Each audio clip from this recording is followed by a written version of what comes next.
sinabi ko na, hindi ako papayag na kayo ay mananalo sa kalukuhan ninyo. Hindi niyo man lang inisip, marami kami nasasaktan nang dahil sa inyong pagkukunwari na kayo ang may-ari ng divine wealth. Sa ngayon, ilabas ninyo. Hinihiling ko yan. Lahat kayong taga-Negros, taga-Panay, ilabas ninyo yung mga elders na iyan, kasi kung hindi, tayo ang tadtarin ng Rule 36 na ito. Masyado kayong naging mapangahas.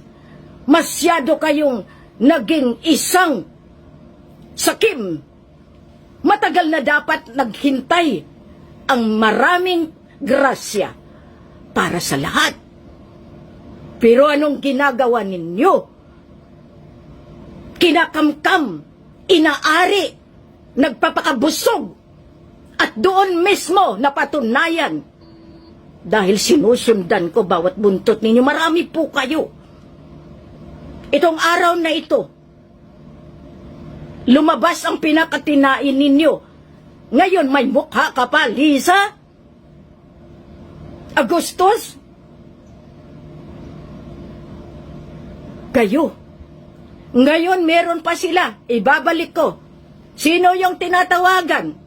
Ma'am Perli, para magpanggap ulit.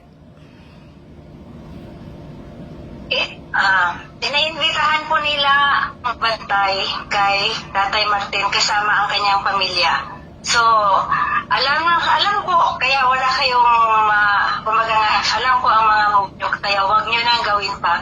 Dahil alam na rin ng nag-alaga kay Tatay, si Jerlyn.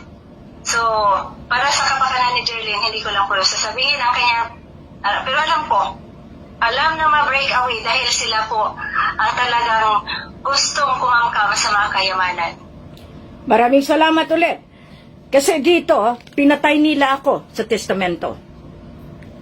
Ngayon, lahat ng testamento ko in legality, pwede nilang isabi na hindi ako. Pero ang hindi nila alam, marami akong records.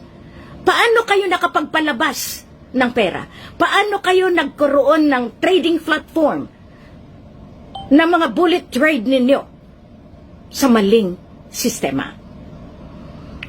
Kayong mga taga-United Nations na inuutusan, matagal ko nang sinasabi sa inyo na ilabas ninyo kung sino ang dapat managot.